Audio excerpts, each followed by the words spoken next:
Hi, my name's David. Today I'm going to show you how to change the secondary fuel filter on your diesel engine. My engine's a Ford Lehman. It doesn't really matter the make. Changing the fuel filter, the secondary fuel filter, is pretty much the same on any diesel engine. So first thing I'll do is show you the tools and supplies that we need. Okay, the first thing you'll need is your fuel filter on our Ford Lehman. It's this Baldwin BF825. It looks like this, and it comes with some washers and O-rings. You won't need all of these. They include several different sizes for different configurations. Second thing you'll need is a 1/2-inch socket or box end wrench. It's also helpful to have a mirror of some sort. I'll explain that later. And then a small screwdriver to get out the old washer is sometimes needed, or O-ring is sometimes needed.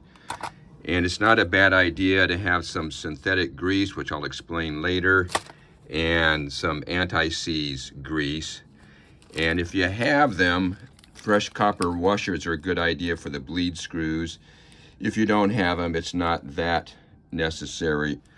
And then some rags and some rubber gloves, and a little bit of fresh diesel fuel is handy for priming it and flushing out the container.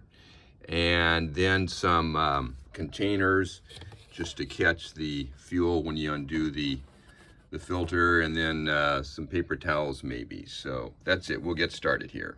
Okay, step one is, before you change your secondary filter, change your primary filter. I've got a video on that. You always want to change your primary filter before you change the secondary. The secondary is the one that we're going to change today. The reason for that is when you're changing your primary, you could dislodge some debris that would then go downstream to your secondary. So always change your primary filter, that's the one closest to the fuel tanks, before you change your secondary, which is generally the one that's mounted on the engine. And then after you've done that, make sure that your fuel petcocks are closed in both tanks. If you have two tanks, make sure they're closed. And then position a container beneath your secondary fuel filter. And then we're going to loosen this center bolt and drop the old filter into this container. Just to be clear, it's this bolt here that you're going to loosen, and then that will allow you to remove the old filter. Okay, so here's the old filter in the container, and you'll grab your new filter, and I'll show you what to do with those O-rings and washers.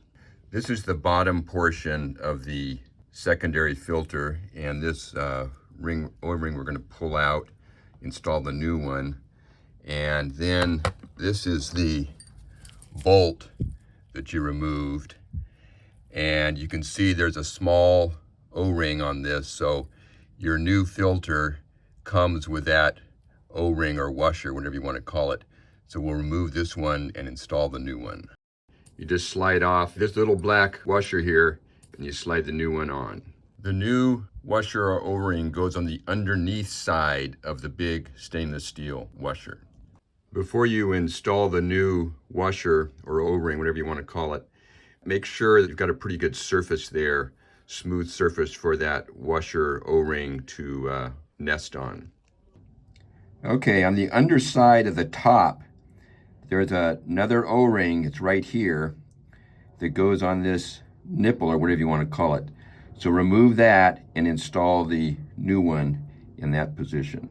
Okay, getting the O-ring or washer into the top part of this is the hardest part, and you've got to make darn sure you don't have a twist in it. It took me 4 attempts, maybe 5 attempts, to get it in without a twist.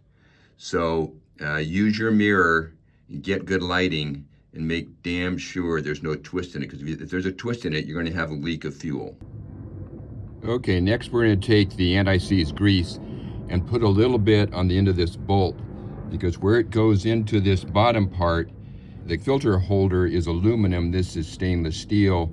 You don't want to gall the threads in this bottom part, so put some anti-seize grease on this bolt thread. Then take your new filter element, making sure you've got that washer in there and there's no twists in it, and set your new filter on that. And then we'll just set this up underneath the lid, the top part here, and put that bolt in, and it will draw it up tight to seal it well. Once you start it by hand, is to put your wrench or your socket on this bolt and snug it up. Don't go berserk, because the top and bottom parts of this filter holder are aluminum, so it's relatively soft, and that bolt is stainless steel. So don't go berserk, but snug it up well. This is your bleed screw, and so we're going to undo this, and with a small funnel we're going to fill this new filter with fuel to make it easier to prime your fuel system. This is the bleed screw from the top of the filter case. If you have new copper washers, remove the old one and install a new one. If you don't have these, it's not imperative that you replace them. Okay, now we're going to take a very small funnel, and in this bleed screw where I've removed the screw, we're going to pour in some fresh fuel, priming this new secondary filter element. After you have primed the new filter by either pouring in fuel like I showed, or by using the bleeding lever on the fuel pump, that's this thing here, which you push with the bleed screw open, that bleed screw on your secondary fuel filter. You pump this many times till you get clear fuel out with no bubbles in it. Then you need to sequentially open, in our case, the 3 bleed screws. The first one is the one that's closest to the fuel tanks. That's the one on top of the secondary filter.